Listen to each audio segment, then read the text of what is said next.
c'est encore un plaisir de vous retrouver sur RTI 1, la chaîne qui rassemble pour Matin Bonheur. Allez, on passera un bon petit moment, et ce jusqu'à 7h30. On espère que vous êtes bien réveillés.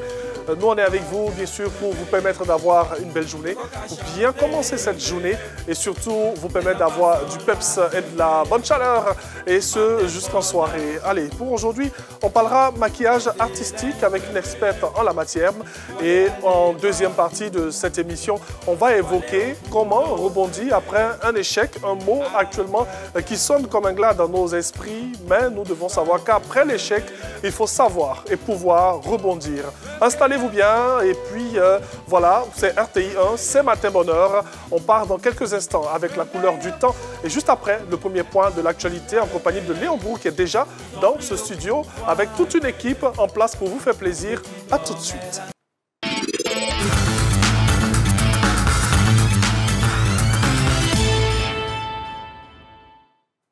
Elle nous fait l'amabilité d'être avec nous, bien sûr, tous les mardis, très souvent. Larissa Ouattara, aujourd'hui, le maquillage artistique. On rappelle qu'elle est make-up artiste. Allez, on va savoir, bien sûr, comment ça se passe. Elle a déjà commencé, hein, vous l'apercevez sur nos écrans. Alors, bonjour, Larissa. Bonjour, Angèle. Bon, en même temps, on parle, en même temps, on fera le maquillage. Hein, d'accord. Parce qu'on ne peut pas l'empêcher de travailler. Alors, un maquillage artistique, rapidement, c'est quoi un maquillage artistique? La différence entre ce que nous avons l'habitude de faire? Oui, d'habitude, quand je viens sur ce plateau, je parle beaucoup plus de maquillage glamour. Oui. Aujourd'hui, on parle de maquillage artistique. Et qui parle de maquillage artistique parle de l'art. OK. Donc, il nous permet aussi d'exprimer nos émotions. On les retrouve souvent aussi au niveau cinématographique. Et là, je vous propose un maquillage artistique événementiel. OK, un maquillage artistique événementiel. Donc, un maquillage qu'on peut faire pour aller dans des cérémonies, dans des... Là, plus de précision. Comme nous sommes en pleine Cannes, oui. Donc je veux représenter le Cameroun. C'est ce que je suis en train de faire actuellement. OK. Vous savez, tout est aux couleurs de la Cannes, hein, même nos maquillages. Alors, on représente le Cameroun comment? On imagine qu'il y aura forcément des couleurs, hein, le vert, le jaune, le rouge. Et je précise que je veux exprimer aussi mes émotions. Oui. Donc, une fois que j'aurai terminé le maquillage, je vais vous expliquer plus ou moins ce que j'ai fait. OK. Mais dites-nous, ça prend combien de temps comme ça, un maquillage artistique? Bon, ça dépendra de ce qu'on va réaliser sur la personne. Du coup, minimum, je pense 15 minutes. 15 minutes. C'est bon. Dans tous les cas, nous, on va vous laisser bien travailler. C'est vrai qu'on n'a pas 15 minutes dans cette émission, mais on aura plus. On va peut-être revenir avant la fin de cette émission pour voir un peu ce que vous êtes en train de réaliser. Mais bon, on va continuer peut-être nos échanges. Vous parlez de matérialiser son émotion lorsqu'on fait du maquillage artistique. Oui. Est-ce que ça va, c'est selon la convenance de tout un chacun, c'est tout azimut, ou il faut avoir un résultat... un résultat que nous seuls on trouve bien, ou bien que tout le monde pourrait trouver assez intéressant? Non seulement ça va dépendre de ce que la personne recherche. Oui. Là, vu que j'ai en face de moi quelqu'un qui n'a pas commandé quelque chose en particulier, oui. Donc je décide d'exprimer moi mes émotions. Okay. Par contre, si on fait face à une personne qui veut, par exemple, qui va à un événement, en fonction de l'événement, on baigne dans le truc, quoi, dans le bien maquillage. Sûr. Bien sûr. Ça dépend de la forme du visage aussi. Est-ce qu'il faut tenir compte de certains paramètres? Oui. Perso, contrairement au face peintre, moi, je vais plus sur, disons, comment dirais-je, la préparation de peau. Oui. Parce que là, je mets son fond de teint normalement et je veux exprimer quelque chose de beau. Et normalement, les face peintres, elles n'ont pas besoin de mettre de fond de teint, tout ça. Elles vont directement. Donc, oui. Elles ont d'autres produits qu'elles utilisent. Mais moi, personnellement, je fais comme. Oui. C'est en même temps du maquillage glamour oui. Et en même temps du maquillage je suis un peu curieux, donc j'ai changé de place. Je suis très curieux. Il faut avoir aussi cette habilité-là, hein, justement, parce qu'il ne faut pas... Si c'est nous, on prend ce pinceau, je sais qu'on va faire de la catastrophe. Ça, c'est clair. Donc, là, on l'a dit, au moins 15 minutes comme ça pour faire un maquillage artistique, ça c'est pour un événement. Mais vous êtes experte en maquillage. Si on doit faire par exemple pour des films, parce qu'on voit souvent des gens qui ont vieilli ou des gens qui ont peut-être des cicatrices sur le visage dans des films, ce sont des choses qui prennent beaucoup de temps. Oui, ça prend beaucoup de temps. Souvent même on arrive à vieillir certaines personnes et là il faut beaucoup travailler les traits du visage. Donc ça on peut dire 30 minutes. 30 minutes c'est bon. Est-ce qu'à part peut-être la poudre ou, je ne sais pas trop, en fait, toute cette couleur de fond de teint, est-ce qu'il y a des choses qu'on rajoute? Parce que souvent, on voit comme si la peau s'enlevait et tout. Comment ça se passe? Oui, ça, c'est plus le matériel, effets spéciaux, tout ça, qu'on rajoute sur le visage pour donner un autre type encore de visuel. Bien sûr. Oui, donc il y a forcément des choses qu'on rajoute en fonction de l'effet recherché. Mais avec simplement le maquillage, on peut faire quelque chose aussi d'assez extraordinaire. Oui. OK. On peut faire quelque chose d'assez extraordinaire. Le maquillage artistique aujourd'hui dans cette émission, voilà, nous on est juste à côté, on regarde un peu ce qu'elle fait. Ce sont des astuces comme ça que nous vous donnons dans Matin Bonheur pour vous permettre à la maison, pourquoi pas vous exercer. Il y a beaucoup de férus de maquillage aujourd'hui. Hein? Tout le monde aime le make-up. C'est une véritable passion, le make-up. Effectivement, au niveau des hommes, au niveau des femmes, c'est partout. Alors, moi, j'ai envie de vous poser une question qui n'est peut-être pas sur mon questionnaire. C'est quoi le secret pour être un bon make-upper, une bonne make-upeuse? C'est l'amour. Ah, l'amour, oui, l'amour de ce qu'on fait. Il n'y a rien de tel parce que ça demande beaucoup d'efforts physiques. Et comme j'ai dit, si tu n'aimes pas, dans un premier temps, ce que tu fais, ça sera difficile pour toi de persévérer là-dedans. C'est l'amour qui va t'emmener à aller faire des recherches, à te former, tout ça, et à savoir prendre aussi les gens. Donc voilà, moi j'ai beaucoup de témoignages dans ce genre-là, par la grâce de Dieu. Donc voilà, c'est le conseil que je peux donner. Et c'est tellement bien dit, l'amour de tout ce qu'on fait, c'est très important lorsque vous faites quelque chose par amour, malgré les difficultés. Vous êtes quand même là, j'imagine qu'il y a beaucoup de difficultés dans ce métier. Lesquelles, par exemple? On a traversé pas mal de choses. Au niveau santé, déjà, on peut avoir des douleurs de dos. J'imagine parce qu'on est debout tout le temps. Oui, on est debout tout le temps. Là, je peux m'arrêter comme ça en train de maquiller, même souvent 10 personnes. On ne s'assoit jamais pour faire un maquillage? Bon, personnellement, je trouve que ça prend trop de temps. Oui, on ne sera pas peut-être à l'aise. Oui, donc je préfère m'arrêter. Souvent même, il y a des précisions quand on fait en couple la respiration. OK. Oui, pour être beaucoup plus précis. Par exemple, au niveau du tracé de eyeliner, on est obligé de couper la respiration. Le tracé de eyeliner. Bon, en fait, ce sont des thèmes techniques et nous, on découvre. Hein. Qu'est-ce que c'est, par exemple, le tracé de eyeliner? Bon, ça, c'est plus dans le maquillage glamour. Hein. Oui. On utilise ça pour donner, agrandir le regard et tout. Donc, on va faire un trait comme ça, là. Et puis, bon, c'est en faisant ça qu'on est obligé de couper la respiration pour être beaucoup plus précis. Oui. Le regard qui nous traumatise, nous, les hommes, là. Effectivement, c'est ça. Ah! Et les yeux tirés, là. OK.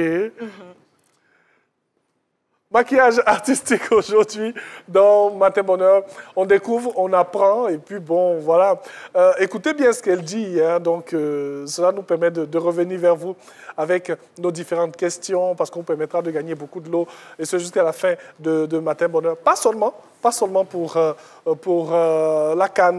En tout cas, merci beaucoup Larissa Ouattara. On est ensemble hein, jusqu'à la fin de cette émission. Oui, jusqu'à la fin, je suis là. Parce qu'on doit voir un peu les résultats. C'est ça. Hein? Ça. On doit faire plaisir au Cameroun aujourd'hui. Oui, quand même. Je pense qu'avant la fin de cette CAN, on va essayer de faire plaisir à tout le monde. Oui. Aujourd'hui, c'est le Cameroun. Oui, c'est chez nous la CAN. Pourquoi forcément le Cameroun? Il n'y a pas quelque chose de particulier? Bon, c'est la belle famille. Hein. Ah, OK.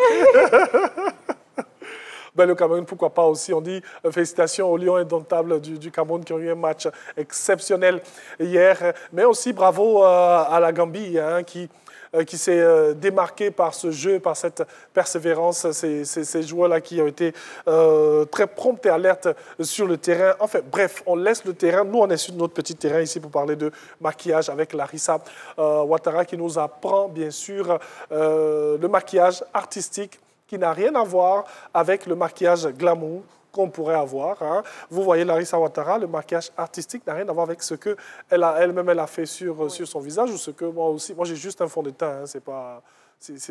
C'est pas compliqué pour les hommes. Hein. Le maquillage pour les femmes, ça prend plus de temps forcément pour les hommes. Oui. Est-ce que pour les hommes, on peut se permettre un make-up? Non. Ah, ok. Vraiment, parce que quand on parle de make-up, comme la dernière fois, souvent les gens abusent dans le langage, ils veulent make-up, là c'est plus, il fait beaucoup plus prononcé et tout. Mais pour les hommes, c'est un maquillage simple. Oui, maquillage simple, c'est juste pour rafraîchir le visage et tout, pour détendre aussi la peau, c'est tout. Et c'est surtout pour les femmes qu'on parle de make-up. Parce qu'il y a beaucoup de choses à rajouter. Oui, beaucoup. Par exemple, je sais qu'il y a le rouge à lèvres. Hein, ça, nous, on est très basique. Hein. On va travailler les fards à paupières. OK. Oui, on va tracer aussi les sourcils. Par contre, pour les hommes, on brosse juste pour les discipliner, c'est tout. Oui. Nous, on ne nous calcule même pas. Hein. Juste la brosse. Juste la brosse sur la tête ou bien les sourcils. Souvent aussi, on essaie de brosser un peu la petite barbe que nous avons, mais bon, sans plus. Hein. On essaie de camoufler aussi les imperfections. Oui. On camoufle comment les imperfections. Avec la pâte, on peut prendre un fond de teint pâte, un correcteur. Oui. Au niveau des hommes, on va vraiment tout doucement. Tout doucement. Tout doucement. Ce sont des hommes quand même. Ben oui. Oui, on ne va pas trop en faire. Oui. Eh oui. En tout cas, merci beaucoup, Larissa. Mais vous restez avec nous. Hein. Nous, on va vous laisser travailler tranquillement. Vous savez, à matin, on n'aime pas laisser les gens travailler. On aime beaucoup parler. Mais bon, on va vous laisser travailler tranquillement et puis on va se retrouver avant la fin de cette émission pour voir ce maquillage artistique. Nous, on va vous proposer encore cette belle ambiance de Cannes et on va se retrouver juste après le point d'actualité en compagnie de Léon Brou. La deuxième partie de cette émission sera consacrée à comment rebondir après un échec en compagnie d'un expert, bien sûr, aussi en la matière lorsqu'on parle de psychologie, de sociologie, Frédéric Zabidjo, que nous allons recevoir aussi dans la deuxième partie. À tout de suite, mesdames et messieurs.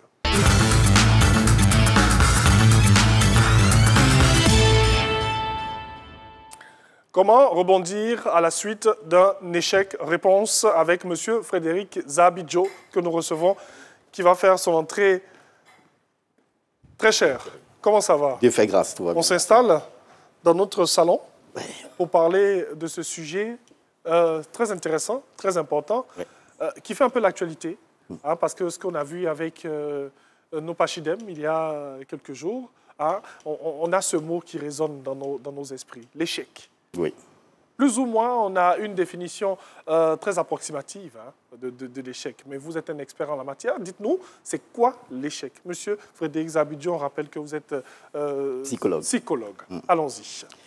Ben, l'échec, c'est une tentative infructueuse, c'est-à-dire un manque de réussite dans un projet, dans une entreprise quelconque. Oui. Le fait qu'on n'arrive pas à obtenir le succès qu'on attendait, le succès qu'on espérait. Le succès escompté. Voilà, c'est ça l'échec en fait. Alors, déjà, est-ce qu'on peut éviter l'échec? Dans la vie de tout un chacun, est-ce qu'on peut éviter l'échec? Cette question ramène à celle-ci, est-ce qu'on peut éviter la mort? La mort fait partie de la vie. Bien sûr. La mort, c'est l'autre facette de la vie. Oui, on partira un jour, forcément. Donc l'échec, ça fait partie également de la vie. L'échec, c'est l'autre face du succès, en fait. Oui. Une tentative, elle peut aboutir, comme elle peut ne pas aboutir. Les deux possibilités existent. Donc, on ne peut pas l'éviter. Ce qu'on peut faire, par contre, c'est de réduire au maximum le risque de survenue de l'échec, en travaillant à ce que ces risques-là ne surviennent pas. Mais il faut comprendre qu'on n'est pas Superman, on n'est pas dans des possibilités divines, parce que c'est seul Dieu qui peut empêcher que les choses que les choses, par exemple, échouent. Les humains que nous sommes, il y a la possibilité qui existe à notre niveau qu'on tente quelque chose et que cette chose-là ne marche pas. Bien qu'on prenne toutes les dispositions, bien qu'on fasse tous les efforts, c'est possible que ça ne marche pas parce qu'il y a quelque chose quelque part qui coince. Bien sûr. Donc, le problème, ce n'est pas d'assister à un échec, c'est comment faire avec l'échec, comment rebondir quand l'échec survient.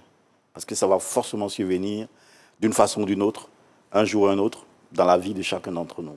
Alors, vous avez mis le pied dans le plat, on va aller directement avec comment rebondir. On a pensé quelque chose, on a rêvé de quelque chose, on n'a pas pu obtenir ce qu'on voulait. Comment est-ce qu'on se remet de tout cela? Déjà, c'est de comprendre qu'on est humain, comme ce que je viens de dire tout à l'heure, que la possibilité de jouer existe. C'est pas parce que ça existe que je dois me préparer dans la tête à ce que ça... Quand je dis me préparer, je dis que je dois inclure ça comme une possibilité imminente. Voilà, ça existe, donc je dois comprendre cela. Et si ça survient, je ne dois pas me concentrer sur les aspects négatifs seulement de la situation. Parce que, vous savez, le cerveau, il fonctionne d'une certaine façon. Et notre cerveau retient les événements selon 2 critères majeurs, en fait. Premier critère, c'est le critère de la répétition de l'information qui lui parvient. Deuxième critère, c'est l'intensité du choc qui fait que le cerveau garde les choses. Donc, quand je me concentre sur ce qui n'a pas marché, quand je me concentre sur les enjeux, le pont de continuité qui a été rompu, je ne vais développer que de l'anxiété. Je ne vais développer que de la peur. Parce que ce qui fait qu'en général, on est déstabilisé, c'est qu'il y a un pont qui relie notre présent à notre futur.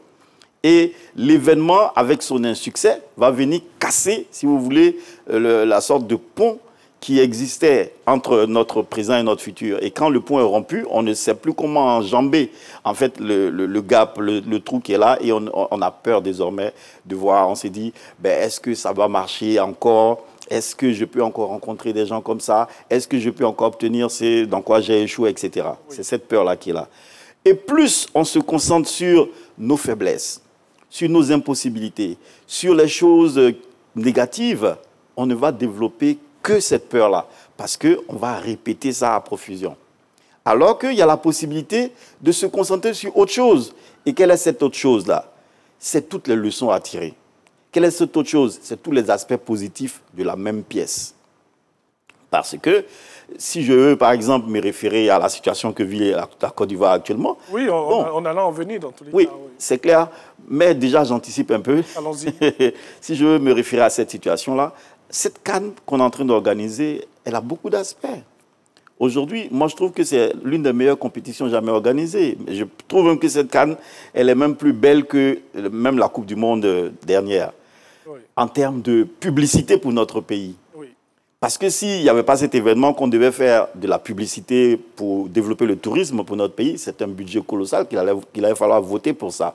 Aujourd'hui, les gens volontairement font la publicité de notre pays au plan culturel, au plan culinaire, à tous les niveaux. Et le tourisme explose parce que absolument. Ceux même qui ne participent pas à la CAN viennent découvrir la Côte d'Ivoire. Ils ont envie de découvrir la Côte d'Ivoire. Ils ont envie de découvrir ces fameux pays de l'hospitalité dont on parle tant. Ils ont envie de découvrir ces Ivoiriens-là. Ça, c'est déjà une coupe qu'on a gagnée. Ça, c'est déjà une coupe. Une deuxième chose sur laquelle il faut se concentrer, on a eu aujourd'hui des infrastructures qu'on n'avait pas hier. Aujourd'hui, on a un stade à San Pedro. Aujourd'hui, on a un stade à Yamoussoukro. Aujourd'hui, on a le stade de Boaké qui a été refait. Aujourd'hui, on a un stade à Korogo. On a 2 stades à Abidjan. C'est déjà des acquis. Et ça permettra, si vous voulez, de développer le futur football de la Côte d'Ivoire. Ce sont des acquis sur lesquels on ne peut pas cracher. Je pense qu'on ferait mieux de regarder ces aspects-là, d'en parler à profusion, plutôt que de nous concentrer sur les choses qui ont été pas trop bonnes, en fait.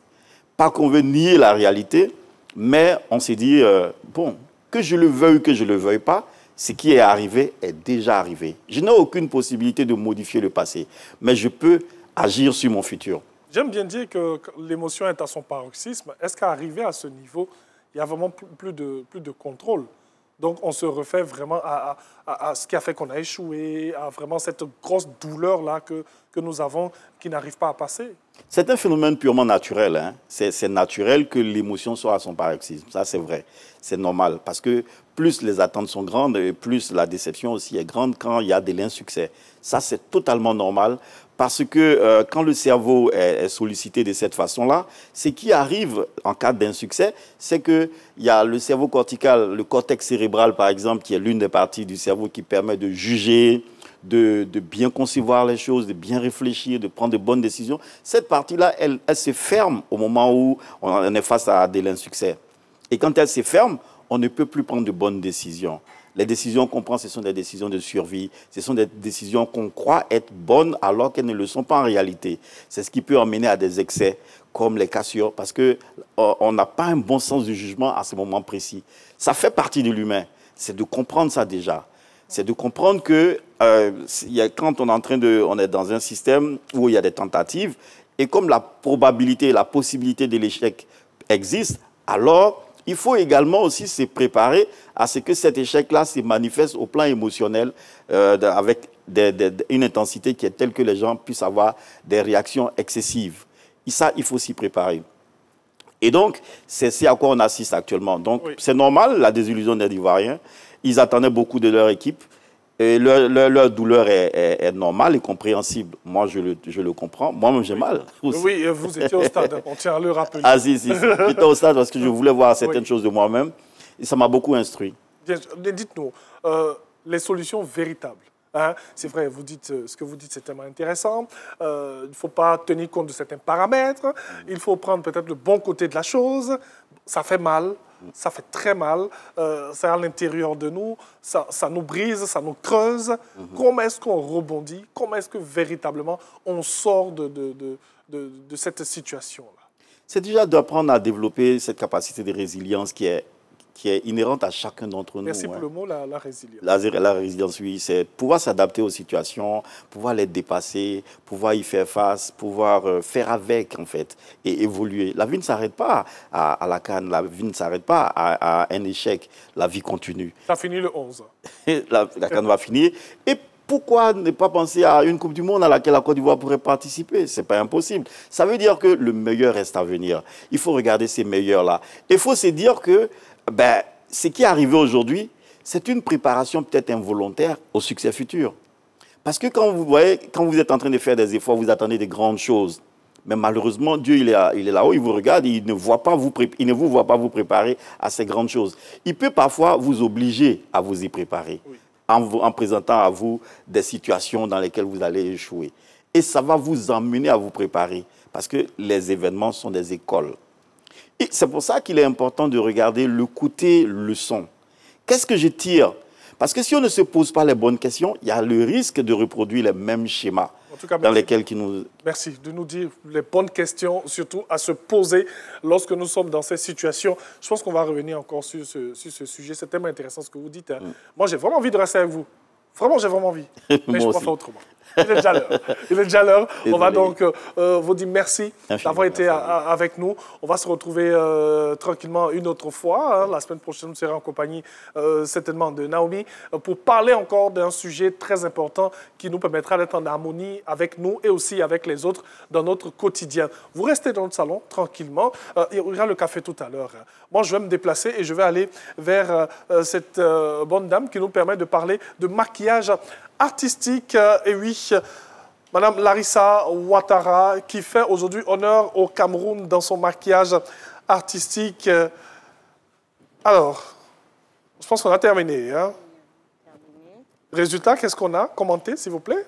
Bon, on a représenté le drapeau du Cameroun.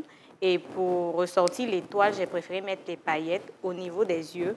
Pour dire qu'il faut garder le regard fixé sur ce qui est plus important, sur ce qui scintille. Donc, c'est une manière aussi pour moi d'encourager le Cameroun. Bien sûr. Elle a dit c'est un maquillage artistique. Voilà. C'est pour une circonstance bien donnée. C'est un maquillage qu'on peut faire pour aller au stade. Là, elle représente le Cameroun. Il y a plusieurs pays. On peut se permettre n'importe quel maquillage. Aujourd'hui, il y a l'Afrique du Sud et la Tunisie qui jouent. Donc, pourquoi pas, bien sûr, avoir ces couleurs de ces pays. Merci beaucoup, Larissa. Merci beaucoup à vous, très cher mannequin, qui nous fait l'amabilité d'être avec nous tout le temps. Allez, les amis, j'espère que vous avez passé un excellent moment sur RTI 1. On va tranquillement se retrouver demain matin, 6h25. Passez un excellent moment sur la chaîne qui rassemble. Merci à toutes nos équipes qui ont travaillé sur Matin Bonheur de ce jour. Et puis, Dieu vous garde. Au revoir.